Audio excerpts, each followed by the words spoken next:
full disclosure, we had originally a person planned to come. We had a conversation with him last Friday and discussing all the details of things, who was a great witness to how to follow, or when discerning how to follow and what to follow, how far to go. For reasons that we have yet to discern, we've lost communication with him, and he was not able to reconfirm that he was coming today. So Jenna and I have a backup plan for you all that actually is an equally valuable fit. It's just not in the flesh. And again, you have us as your kind of witness to this. But anyone who's been to Bethlehem Farm before probably knows of a gentleman named Brian Gruen. And if you don't, he's an exceptionally inspirational and courageous character who he himself has been through a discernment process about how far to follow and how far to go. And we are going to talk a little bit about the issue that really moved him and his discernment process, and what in particular, I guess I should start, and what in his discernment process led him to be a conscientious objector, to cross the line, and to even go to prison for something that he believed. So with that, we're going to start giving you some background on the issue and talk about him and his process of discernment, and about how to take this seriously and to look at what we're called to do and what it means to discern in our deepest conscience the path we need to follow.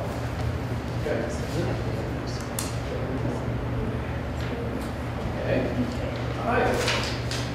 So, initially, the topic that's involved with this is an institution known as the School of Americas. How many people are familiar with the School of Americas? Anyone? Noel is? Okay. Kevin? Can you want to say a little bit about it before I do? Just generally speaking, that's all. What is it? You've heard of it? They just train children to do heinous acts. I don't know. You're in the ballpark. Don't worry. If you don't know too many details about it, that's why I'm asking you. Just what it is it's now been renamed, but as early as in the late 1940s, there was a military school set up by the Army down in Panama to kind of train those developing nations in the U.S. military's kind of tactics and professionalism of how to be professional military soldiers. When we left Panama in 1984, that school came up to Fort Benning, Georgia, and it was renamed the School of the Americas. It has since been renamed the Western Hemisphere Institute for Cooperation and Security. The premise is generally the same, given a lot of the history that was taking place with Sandinista movement and rebellions and dictatorships in Central America. The rationale was to train soldiers in a professional way to maintain stability. But on the actual consequence of that, however, was not as benign. So, for example, we've already discussed Romero's life a little bit. In the assassination of Romero,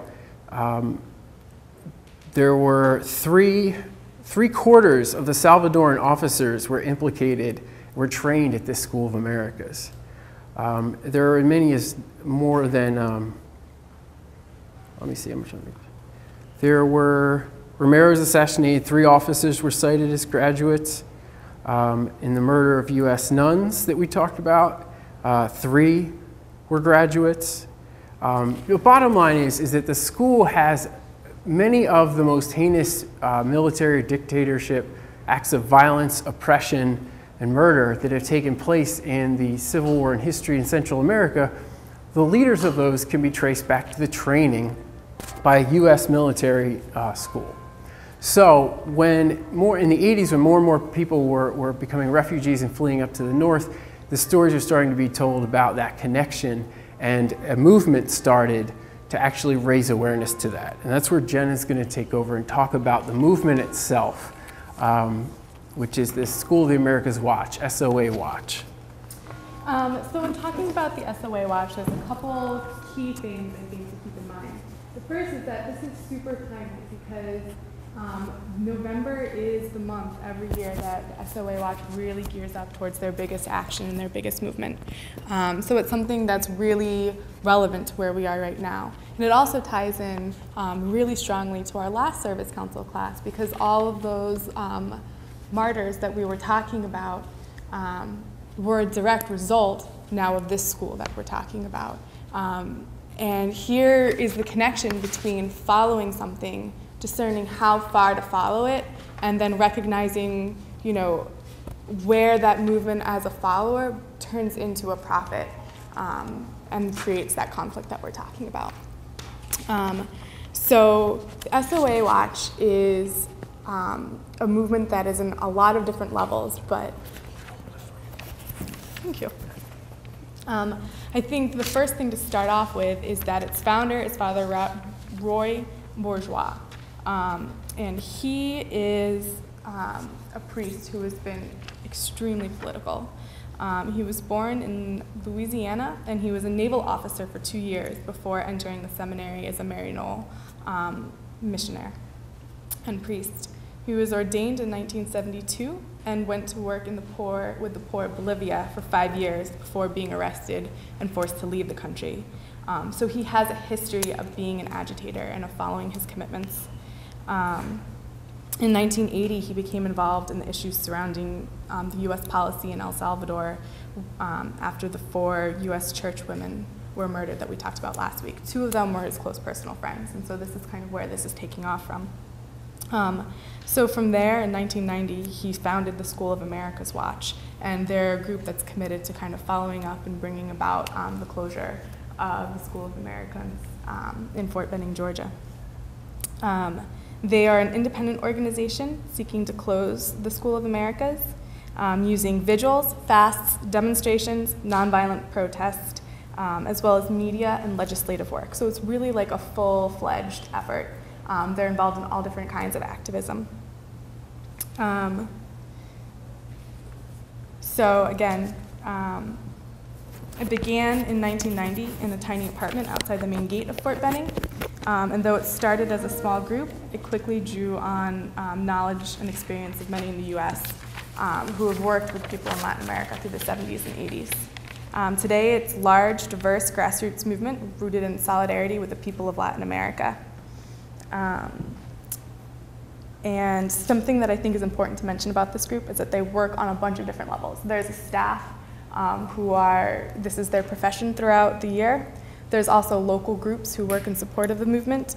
There's also working groups who are another level of movement. They're people who are kind of organized according to issue or focus. And it's a huge list of working groups, including just a couple legislative working groups, student youth working group, research, conference, families close to the SOA working group, logistics, media, research, puppet street theater, Spanish language, labor caucus. So this is a really large, organized, and multifaceted movement. And it kind of culminates, like I said, every year in the demonstration at Fort Benning, Georgia, right outside the School of Americas, where they bring pressure in a request to close down the school. And then the final level of participation in this is the involvement of prisoners of conscience. People who feel so called to make a stand that while they're at the protest, they actually cross the line, which is to say they move onto the government property as a way of getting closer to the school and bringing out that connection. So this is a huge multifaceted movement, and what we're looking at today is the role of one person who was a follower in this larger movement and how he looked at his understanding of what he was called to follow, how he decided to take up that call, how far he felt called to go, and what the way in which he decided to navigate that and take action in terms of being a follower were.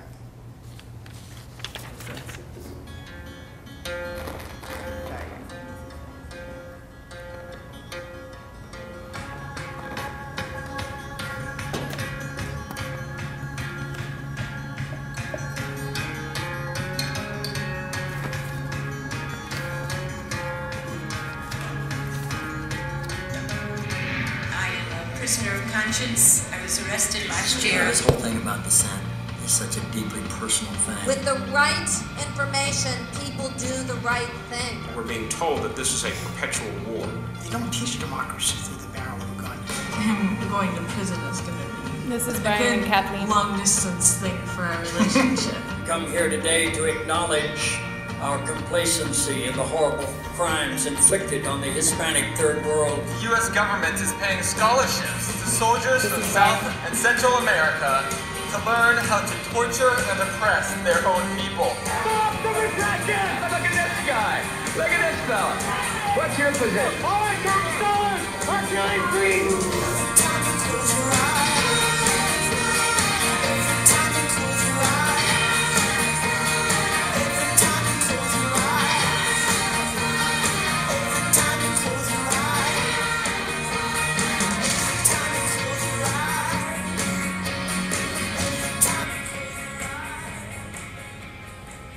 So what we have for you is actually something we're going to ask. Jenna, can you get up for a second? A letter that Brian wrote about the discernment process that he took to kind of, when he made the decision to cross that line, right? Because it's not exactly something that you take easily or lightly, and certainly not something that has the easiest of consequences for your life. So what I'd ask you guys to do is if we could just break down into maybe 4 smaller groups really briefly and just read through it together, and then we're going to come back to as a circle to largely and see what kind of factors you could pull out of this that were factors in his discernment to action, right? What were some key things that he was looking at, some key things that took place, and decisions had to be made and so forth, okay? So you just count off by 4 really quickly. Okay, what are some reactions to this? What are some of the things that initially just your reaction to reading this at any level personally, like how it maybe spoke to you, things, questions you may have had, and then we'll get into picking out some of the pieces of his process. So what were some first responses to that? Me and Lauren both we both commented how we literally had no idea whatsoever that this was even occurring. We didn't hear this, anything about it, nothing. So that surprised us. Good. For one, so just the issue itself is a huge shock that's even going on. Anyone else? It was the same for me. I had never heard about this. It was strange to me because I'm Los Angeles and I focus a lot on especially in Latin America and stuff. Where I studied a lot of social justice issues. But I didn't learn about it in school or anything. So this is new to even you, who's really somewhat immersed in these issues and topics and has a personal tie to them. Wow, okay. Yeah, this is kind of, I guess, some of the surprise of how these issues stay buried, right? Until somebody does something about them. Anyone else have a reaction to what they read, personally?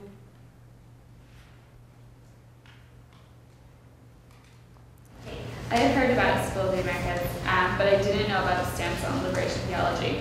I felt very personally offended on some levels by the government stance on liberation theology. That it could be formalized on a website that defeating liberation theology was an accomplishment of this school definitely changes what we sense the motivations or the intentions are behind it, right? Because a lot of the rhetoric could seem logical, but that's something. Exactly, it's offensive to those who really know what that means, and really a huge charge as to the moral sensitivity of this. Anyone else? Okay, so Jess? Well, I was saying in our small group that I really like the idea when on the back where he's talking about changing his own world. He may not have been able to create a national impact, even though he kind of is sort of reading this, but he really how he got his mom to write the letter, and his friends and girlfriends were talking about it, and just changing his own world, even if he couldn't change this huge world, which I thought was really cool. And that was fulfilling to him that he was able to do that. That he didn't feel that he had to do change the entire thing or close the school down single-handedly in order to be fulfilled and feel he made an impact. Excellent. And that ties in perfectly to what we're going to try to talk about now, which is just what are some of the elements in his process of coming to this? Could you guys identify any of that as you went through?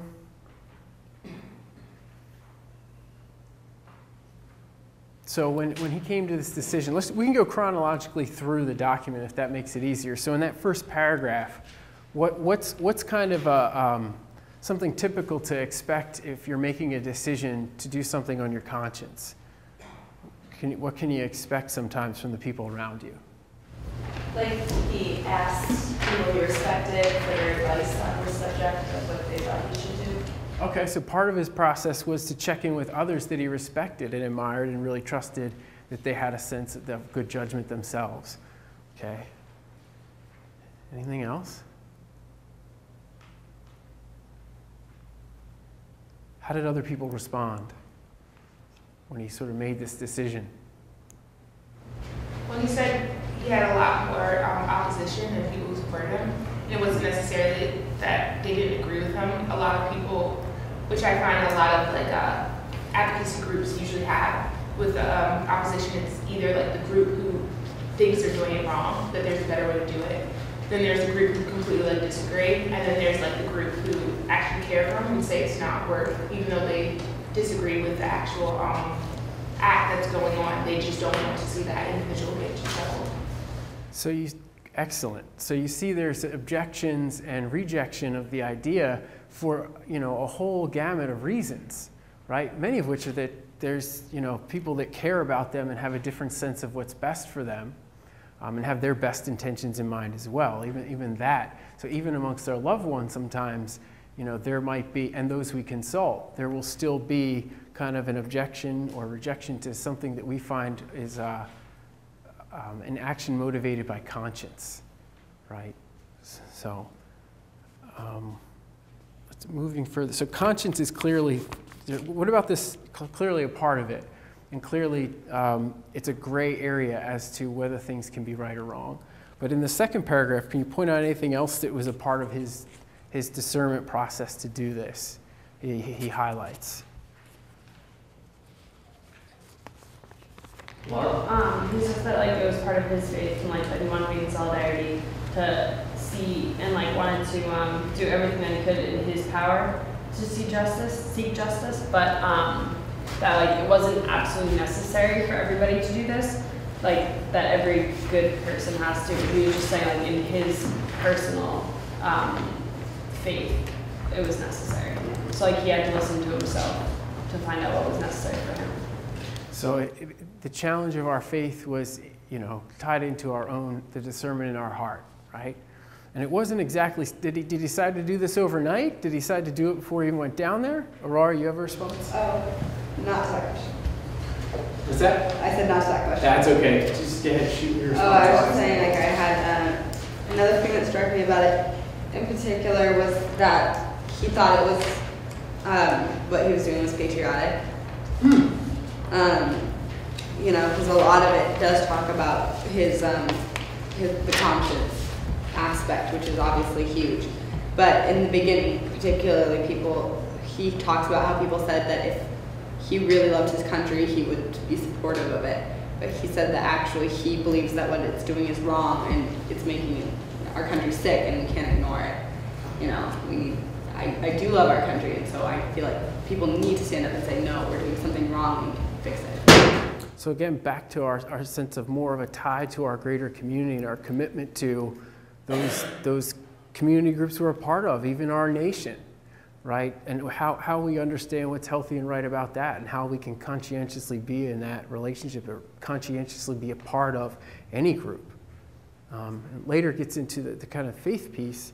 But one thing I want to draw out of it too is just, did he get down to Georgia first thing and just do this, or is there a timeline in his discernment?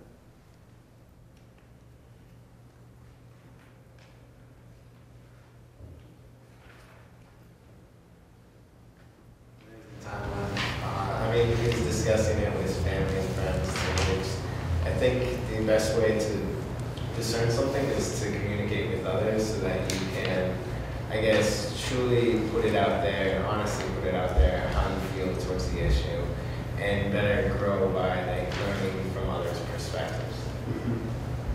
Now, before he crossed, how long did he, before he even got to those points, how long was he involved with this organization? Well, it says here the date he read about that. Its accomplishment was in 1997, and then he said he went to his first vigil 6 years ago, and if he crossed in 2004, that would have been 1998, the year after.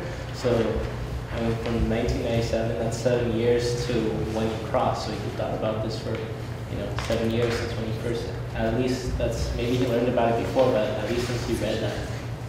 And thank you, Martin, for that, because I wasn't able to phrase the question really well. But we just don't jump into these things, right? We don't read about it in a newspaper, and all of a sudden we're going to sacrifice ourselves for something that we believe is right. But he slowly established a relationship and a commitment to this cause and this group that took him deeper and deeper, right, over time, to the point where now it was clearer and clearer to him, right? So clarity from a commitment over time, part of discernment.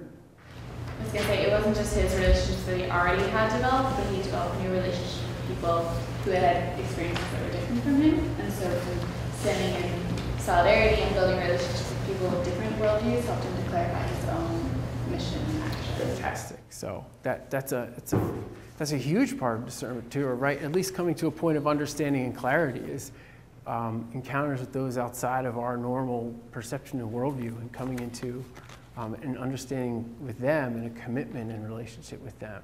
That's a fantastic thing. Thank you, Keelan. Anything else on that last paragraph jump out at you in terms of what kind of did it for him? Or I mean on the first page. The third paragraph, I should say.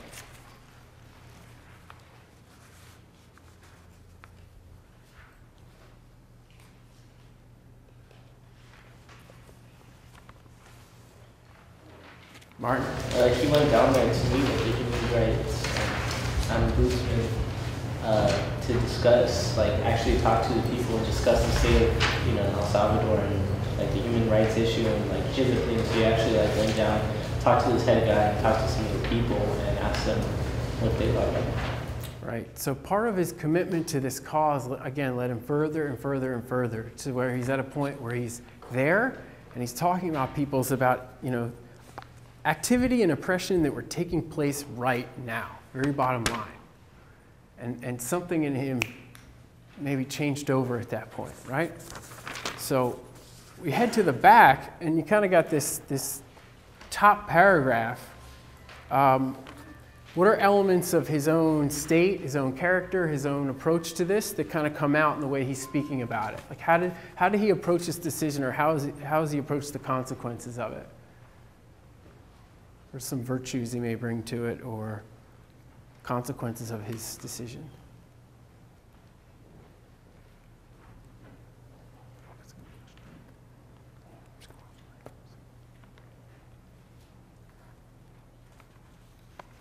Anything, Suhair? He acknowledges that just because he's crossing the line, it won't change anything. He knows that basically people in power won't suddenly change their tactics. But he does note that he is spreading the word just for the simple fact that his loved ones are actually spreading the word and starting to become more active in the cause as well. Perfect, right? So there's an acceptance and a humility about what his actions are going to do.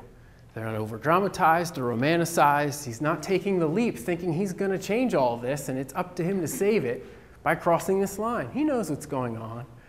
And in a state of humility, he still understands that he has to do what he has to do. But one of the things, as Suhair was pointing out, that really edified him, reinforced it, is he saw it have small consequences, that it still bore fruit. Him living out of conscience and making a decision out of conscience still bore fruit, right? It spread. It started to spread in the smallest of ways in one person's life who have many, many moments and decisions ahead of them. So, what was it? One of our Peace Award speaker, Lema Boy, who came and spoke about, 4 or 5 days before she received the Nobel Peace Prize here, She started off her talk by saying, never despise humble beginnings. Never despise humble consequences. If you're following your conscience, you may encounter a ton of resistance, but you'll also see signs along the way that this is still what is the right thing to do, right? Because someone else is impacted by that action and decision that you're making. Something else in them connects to their conscience and wakes them up for a greater good, right? For a common good. Excellent. Last paragraph, what are some common themes, right, that come out from that?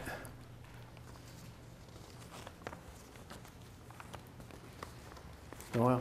I love this terminology of like counteracting the culture of athlete because that is really prevalent. I mean, even in our university, like we all take interest in like little things, but we don't necessarily take the steps to support them fully. So just the fact that he like acknowledged that that's a huge thing in America. I mean, you know, it has a lot to do with 99% and everything too. So I really like that he brought that up. How all you have to do is do something. You know, like, you don't even have to like change the world, but he kind of does. It's true. He made a decision not to be apathetic, and over time, that commitment towards one thing, because there was, right, his family are saying there's tons of issues, there's tons of things you can be working on, but something led him over time deeper and deeper because he didn't want to live out of apathy. So that's a huge theme, right? Making a countercultural decision in his own right to live a more inspired life. Yeah. What really stood out to me was the role that faith played in his actions. Okay. And the fact that he was really taking ownership of the role that they said, like, the Gospels called him to stand in solidarity with the poor and powerless, and how that played into his decision that he was following his conscience, and that, you know, nothing, it doesn't matter like if his actions do little or nothing. It doesn't matter if the school never closes, because he's following his conscience as guided by his faith, as he says. And I thought that was a very powerful way of describing where this motivation to do this is truly stemming from. Thank you for highlighting that, Billy, because that's kind of why we have servant leadership, faith service and dynamics of faith service and justice. How do they interact? Because the faith tradition and the life of Jesus in particular really challenge us, right? They really challenge us to connect with our conscience and to look at the world around us without apathy, but in a way that engages us and sometimes asks us over time and relationship to transform ourselves for others, to live more in solidarity with others. And much like that wonderful little Mother Teresa quote, right? He's not called to be successful, he's just called to be faithful. And that's enough.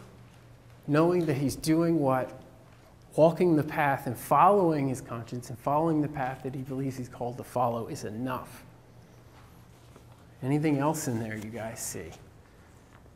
Yeah. I liked how he kind of brought up in the last paragraph, things that he felt that can help other followers, or even people like us reading the story, just relate to him. Because I think that sometimes we see read a follower story like this, which took a big step, and think maybe well, I can't see myself being that courageous or doing that same thing. But knowing he was really scared and he did have fear and he understood that it was going to be really hard.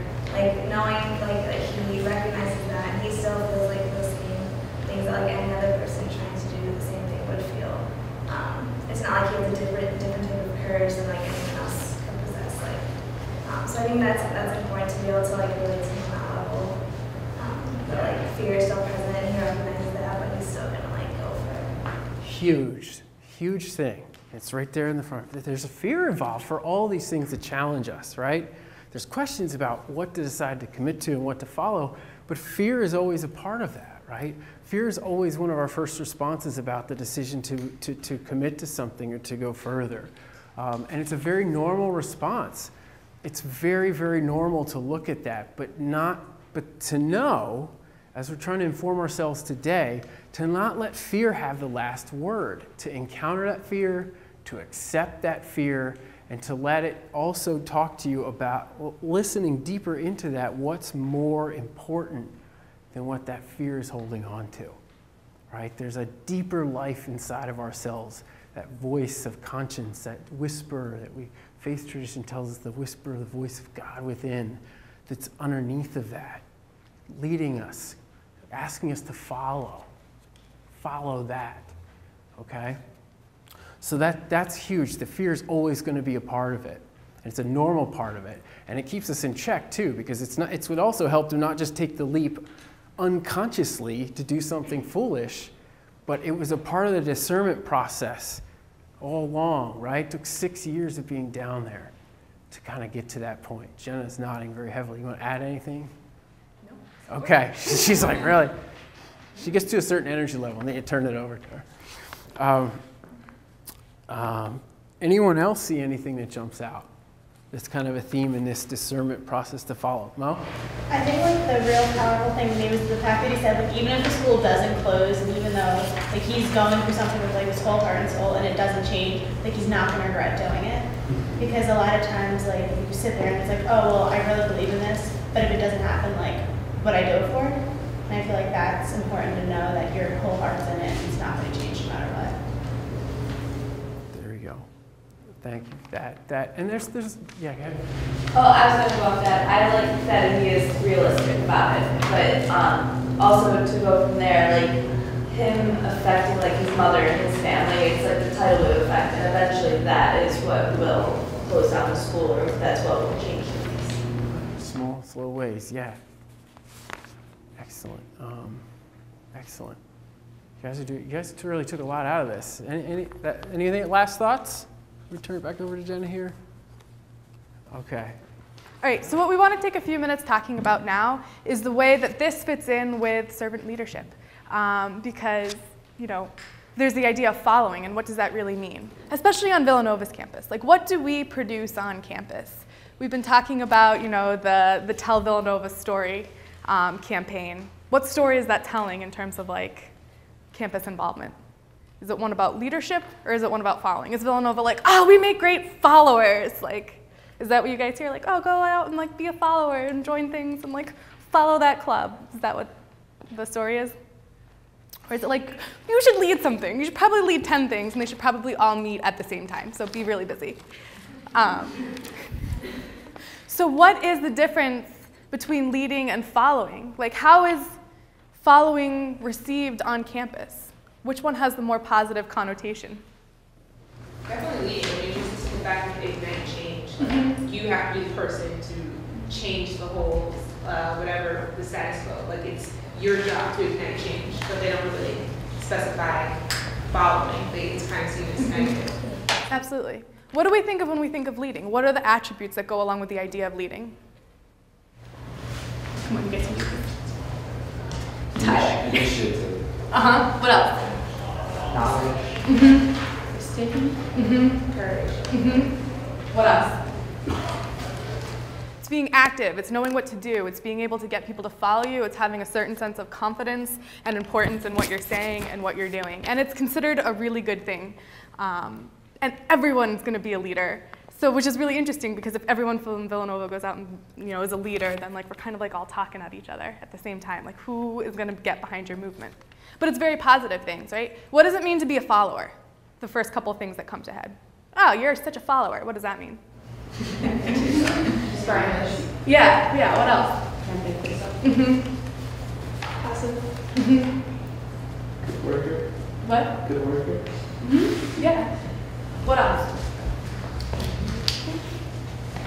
So in general, is being leader a good thing? Is being a follower a good thing? No. So why do we care about being a follower? Because Greenleaf thinks that this is important. And I think that what Brian does is really kind of gives us an opportunity to look at what are the dynamics of being a follower and why is that important?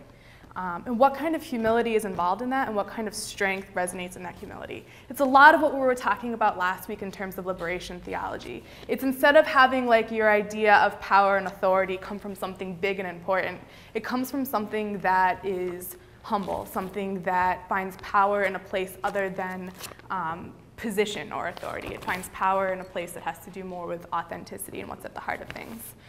So what we're going to ask you to do is break up into groups again, and we're going to give you guys a copy of the statement that he read at his trial. And I think this is really interesting in the idea of leading and following for several reasons. First, because he hits on a couple things that I think are really important distinctions of what Greenleaf's idea of following is. But also, importantly, I think there's a lot of flips going on. You know, we were talking about before how we often think of being a leader as being powerful and a follower as being weak. I think he plays on that right here and kind of flips that. But I think it's also another interesting thing because who has the authority at the sentence? The judge or the prisoner? Yeah. And like, what kind of like position are you in when you're like getting sentenced at a trial? You've got like your head between your, like, you know, your tail between your legs, and it's just not a good situation. But in this, he's actually like sticking it to the judge. So it's this whole different take on like who actually has power and who's actually making a statement and who's actually delivering justice, which I think plays really interestingly into the idea of following and leading. But something that I want to draw your attention to first is the very first paragraph. It says, Your Honor, the missal reading for today, Wednesday, January 26th, comes from second letter of Timothy, and it reads, Do not be ashamed of your testimony to our Lord, nor of me, a prisoner for his sake, but I bear your share of hardship for the gospel with the strength that comes from God. Which I think is just this great parallel for him who is about to become a prisoner. And it takes, you know, the movement from being a leader to being a follower, to being a prisoner. And what does it mean to really take on that identity? Because it's not just like a, you know, you hear prisoner of conscience and you're like, yeah, like that guy took a stand. But to be a prisoner sucks, you know? He's talking about hardships and it's legitimate. And to give you a picture of Brian, this happened in 2004. He was a grad student at the University of Dayton in theology at the time. He was also like in the process of getting engaged. And you know, this was an interruption in his studies. It didn't just like wait for the semester to end. And it was also like an interruption in his life. And it's something that him and his girlfriend had to stop and talk about in terms of, hey, you know, I really feel committed to doing this, but I can't just make an action without being, you know, connected to the repercussions. And it carried with it a 4-month prison sentence. And so they had to talk about, you know, how are we going to do this? And they made a decision that like they were going to get engaged. He did the action, he went to prison, and then they would pick up with their life and their relationship through and after that. So when he's talking about being a prisoner and bearing hardships, that has a real impact in Brian's life. And it's not something that's just like, oh, it's so easy to be a follower. You know, like this is real consequences. And I think he hits on a couple really great things in this. So what we're going to do is break you guys down into groups really briefly again. And when you get a copy of the letter, there'll be a paragraph or two to focus on. And think about, each one of them is going to have a theme. The first one brings out the idea of who to follow. You know, it's not just about being like, you know, somebody said this, so I'm going to go with it. What happens when you're getting two competing messages? How do you figure out who and what to follow? Because not all movements, not all messages are good ones. So how do you figure out where your authority comes from? The next one is kind of what you were talking about before, following through as part of your commitment or your duty to something that you believe in. You know, where does that obligation to follow come from? The next one is the difference between obedience and commitment. Following isn't just doing what someone tells you. There is a conviction behind it. And so how do you start making the distinction between just doing what you're told and doing what you believe in? And then the last one gels really well into the last paragraph that you guys were talking about in the letter of what's the impact of all of this? Like, you know, so what? What difference gets made? So if you guys want to count off, or just get back into your groups, and I'll give you like the thing and the section will be highlighted. And you guys can talk about that, both in terms of the letter and in terms of examples you've had in your own experience. Okay, so we want to do two things really quickly. The first is to just get like one word, sentence feedback from each group on kind of like where your thoughts were at. And then you guys can kind of like chat about this over dinner because it's good stuff. And I think it's like worth sharing to hear the different like thoughts on it. And then the second one is to give you guys a very quick, concrete application that comes out of this in terms of like a skill set that you guys can take away if like this was something that speaks to you. Okay? Stick it to the man. Who wants to go first out of the groups? Great, let's start with the first group then. That first paragraph, what was that on? Who to follow. Yeah, thank you. Yeah, who to follow.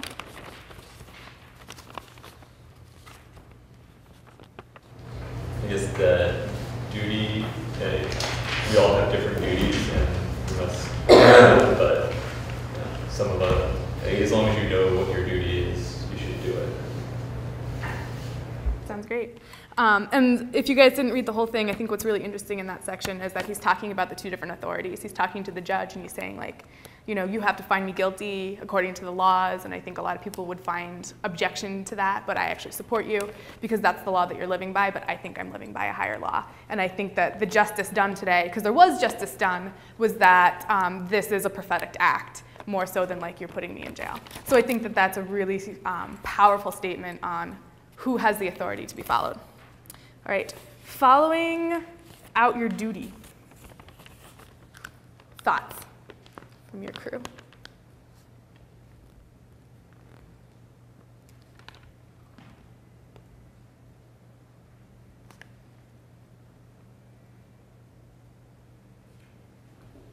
Anyone? Oh, great. So I think something, because we had the section talk about duty, and what his whole purpose in even writing those two paragraphs was to make sure that the judge who was reading it didn't think, like, because he makes comparisons to Martin Luther King, and really doesn't emphasizes that it's not that they are the same as those people, but the circumstances are the same. Mm-hmm. And that, you know, the circumstances in Birmingham, the circumstances that Jesus like went through, it wasn't so much like the comparison is, like, especially to Martin Luther King, it was just like an ordinary person that was doing something they felt was right, but at the same time, the law said that what they were doing was wrong, mm-hmm. which is what exactly the situation they feel is happening right now. Mm-hmm. And he's kind of pointing that out to the judge mm-hmm. within the comparisons mm-hmm. and illustrating the duty aspect of it. Mm-hmm. Yeah, I agree with, like, said that those examples where you say, like, he's not the first, you know, there have been others who came before me, and like he used like these like really like vivid examples mm-hmm. to prove his point that there is a higher justice. Yeah, absolutely. And it's one of those things where like dissent becomes a way of following. Like you have to actually break from the path or like do something, break the rule, break the tradition in order to actually follow something there. What about the crew that was talking about the paragraph, I have intentionally engaged in civil disobedience as I recognize that my faith, I hope for justice.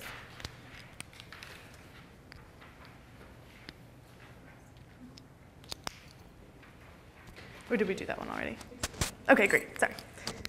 And then we also talked about the difference between obedience and commitment, yes.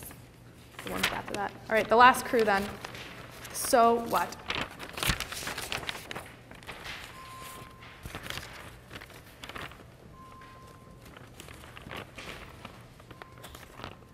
Those last three paragraphs. We kind of talked about how he was able, he like recognized